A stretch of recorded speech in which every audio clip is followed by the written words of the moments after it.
স্বস্তিকের সাথে বিয়েই হয়নি কাব্যর, জেনে গেল গীতা। সম্পূর্ণ জানতে ভিডিওটিতে একটি লাইক করে প্রথম থেকেই দেখতে থাকো।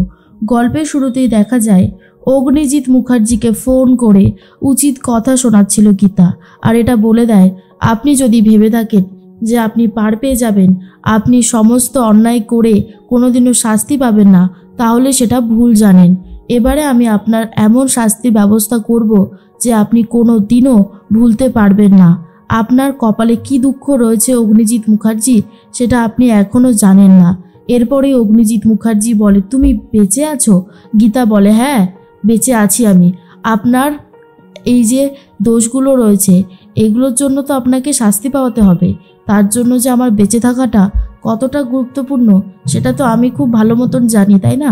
আমাকে তো বেঁচে থাকতেই হবে। অগ্নিজিৎ মুখার্জি বলে, কি করে এটা সম্ভব, কি করে? এই বলেই ফোনটা কেটে দেয়। প্রলয় তখন জোরে জোরে হাততালি দিতে থাকে আর বলেছিলাম না, এই যুগের শত্রুদেরকে শেষ করার জন্য গীতা একাই যথেষ্ট। তোমরা যাই করো না কেন, গীতাকে মাত দিতে পারবে না।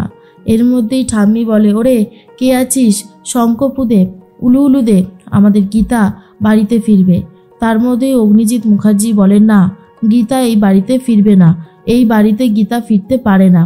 এই বাড়িতে যে আসবে সে হচ্ছে কাভিয়া। কাভিয়ার সাথে স্বস্তিকের বিয়ে হয়ে গেছে। এই তোমরা বরণডালা সাজাও, এক্ষুনি আসবে কাভিয়া। তার মধ্যে ব্রজবালা মুখার্জি বলে, কাব্যকে আমরা এই বাড়ির বউ হিসেবে মেনে নিতে পারবো না। অগ্নিজিৎ মুখার্জি বলে, মেনে নিতে না পারলে আমার কিছু করবার নেই, তবে বিয়ে যখন একবার হয়ে গেছে এটা মেনে নিতেই হবে, বুঝতে পারলে? এর মধ্যেই অগ্নিজিৎ মুখার্জি সবাইকে বলে দেয়, কাব্য আর 10 মিনিটের মধ্যেই চলে আসবে। যা যা প্রস্তুতি নেওয়া বাকি আছে সবটাই নিয়ে নাও তোমরা। আর অন্যদিকে কৃপানকে ঠাস করে এক চড় মেরে দেয় গীতা আর বলে, কি ভেবেছিলিস হ্যাঁ, আমি নেই সেই সুযোগে পদ্ম শ্লীলতাহানি করবি? ওরে, তোকে ধরার জন্য আমি দরকার পড়লে ওপর থেকেও নিচে নেমে আসবো, বুঝেছিস তো? তুই যা অন্যায় করেছিস তার শাস্তি তুই পাবি। আমি চাইলেই তোকে অ্যারেস্ট করাতে পারতাম, কিন্তু আমি সেটা করাইনি, কারণ তার জন্য আমি অনেক কিছু মিস করে যাব। তোকে আমি একদম সেই জায়গাটায় নিয়ে যেতে চাই যেখানে তোর শাস্তি হবে। ছোটোখাটো 2-1 দিনের জেল হেফাজত তোর কিচ্ছু করতে পারবে না, সেটা আমি জেনে গেছি। এর মধ্যেই কৃপান তখন বলে, অ্যাডভোকেট গীতা এলএলবি বেঁচে গেল কি করে? এটা তো অসম্ভব একটা ব্যাপার না, কোথাও একটা গণ্ডগোল হচ্ছে।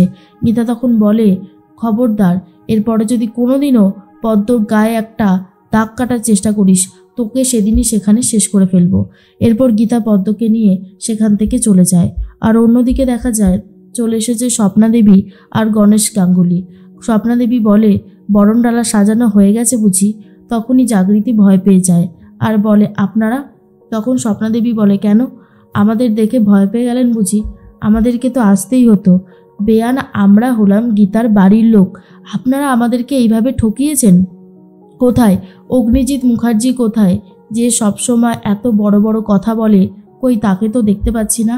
এর মধ্যেই গণেশা উকিল বলে, আমাদেরকে 5 তারা হোটেলে পাঠানো হয়েছিল, ডেস্টিনেশন ম্যারেজ হবে, এত লাখ লাখ টাকা খরচা হবে, এত দামি দামি পোশাক, অনেক তো গল্প দিল, আমার বড় মেয়ে সেই বা কোথায়? এর মধ্যেই গিনি চলে এসেছে আর বলে, কি ব্যাপার তোমরা এখানে? তখনই স্বপ্না দেবী বলে, হ্যাঁ আসতে তো হলোই, না এসে কি করে থাকি বলতো? তুই যা সমস্ত কাণ্ড শুরু করেছিস, তুই তোর বোনকে এইভাবে ঠকাতে পারলি গিনি? আমি তো তোকে আজকাল চিনতেই পারছি না। গিনি বলে, কি করব বলো মা, আমার হাতে যদি আর কোনো উপায় থাকতো তাহলে তো এটা করতে হতো না। এই বাড়ির বউ হয়েছে কাব্য, সেটা তোমরা শুনে নিয়েছো তো? কাব্যর সাথে স্বস্তিকের বিয়েটা হয়ে গেছে। এর মধ্যেই তখনই স্বপ্না দেবী বলে, নিজের বোনের যে এত বড় ক্ষতি করতে পারে সে কখনো আসল দিদি হতে পারে না। তোর জন্য গীতা কি না করেছে, আর তুই সেই বোনকে এইভাবে ঠকালি? তুই এই কাজটা ভালো করলি না রে গিনি। তখনই অগ্নিজিৎ মুখার্জি বলে, ও এই বাড়ির পুত্রবধূ, ওকে অপমান করবার ক্ষমতা আপনাদের নেই। আশা করি আপনি আমার কথাটা বুঝতে পেরেছেন। স্বপ্না দেবী তখন বলে, ও আপনাদের বাড়ির বউ, কিন্তু তার আগে ও আমার মেয়ে। আমার মেয়েকে দুটো কথা বলার অধিকার আমার নিশ্চয়ই আছে অগ্নিজিৎ মুখার্জি। এর মধ্যেই অগ্নিজিৎ মুখার্জি বলে, অগ্নিজিৎ মুখার্জি কারোর কথা শুনে না। অগ্নিজিৎ মুখার্জির কথা শুনতে হয়। এখান থেকে বেরিয়ে যান, এক্ষুনি আমার বৌমা আসবে। আপনাদের মতন এরকম চিপ মেন্টালিটির মানুষের এই বাড়িতে কোনো জায়গা নেই। তখনই গনসা উকিল বলে, হেরে গিয়ে আমার মেয়ের উপরে রেগে গিয়ে আপনি শেষ পর্যন্ত এই নোংরা চালটা চেলেছেন। এত তাড়াতাড়ি রং বদল করবেন না, গিরগিটিও আপনাকে দেখে লজ্জা পেয়ে যাবে। আর অগ্নিজিৎ মুখার্জি গনসা উকিলের কথা শুনে প্রচণ্ড রেগে যায়। তার মধ্যেই চলে এসেছে কাব্যিয়া। কাব্যিয়াকে নিয়ে এসেছে কিরণকান্তিবাবু আর তার স্ত্রী। তখনই জাগৃতিকে অগ্নিজিৎ মুখার্জি বলে, কি ব্যাপার জাগৃতি, বরণডালাটা নিয়ে এসো। জাগৃতি বলে, এই তো নিয়ে আসছি। এরপর চৌকাটে এসে দেখে ছেলে স্বস্তিকই নেই।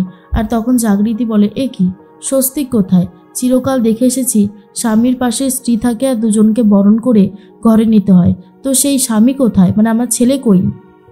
এর মধ্যেই ঠিক তখনই অগ্নিজিৎ মুখার্জি বলে, স্বস্তিক কোথায় কিরণকান্তি ব্যানার্জি?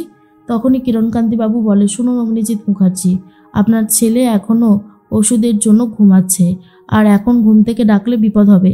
তাই কাব্যিয়াকে আগে ঘরে নিয়ে নিন, তারপর যা খুশি তাই দেখা যাবে। ঘরে তো আগে নিন।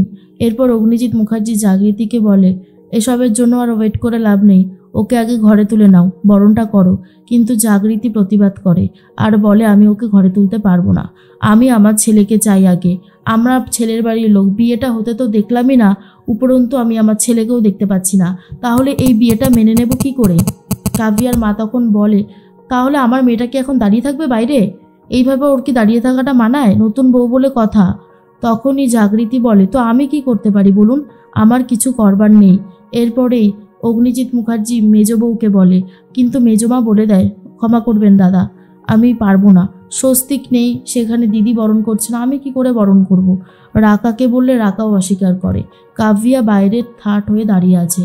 আর অন্যদিকে দেখা যায় একটু একটু করে স্বস্তিকের জ্ঞান ফিরে আসছে। স্বস্তিকের সাথে কাব্যিয়ার বিয়েটা হয়ইনি, কাব্যিয়া নিজে নিজেই সিঁদুর পরে চলে এসেছে।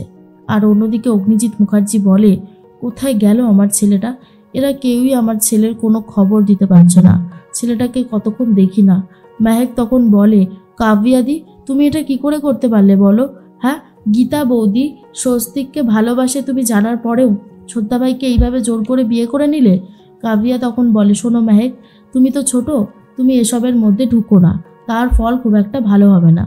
এর মধ্যে জাগৃতি বলে, আমি কোনোভাবেই কাব্যিয়াকে বরণ করতে পারবো না, এই কথাটা আমি আগেই বলে দিলাম। এর মধ্যেই অগ্নিজিৎ মুখার্জি গীতাকে ফোন করে স্বস্তিকের খবর জানতে চায়। গীতা তখন বলে, স্বস্তিক বাবুর সাথে ওই কাব্যিয়ার বিয়ে হয়নি, স্বস্তিক বাবু আমাকে শুধু ভালোবাসে, আর উনি জ্ঞানত কোনোদিন কাব্যিয়াকে বিয়ে করবে না, সেটাও আমি খুব ভালো মতন জানি, আর আমি প্রমাণও করে দেবো।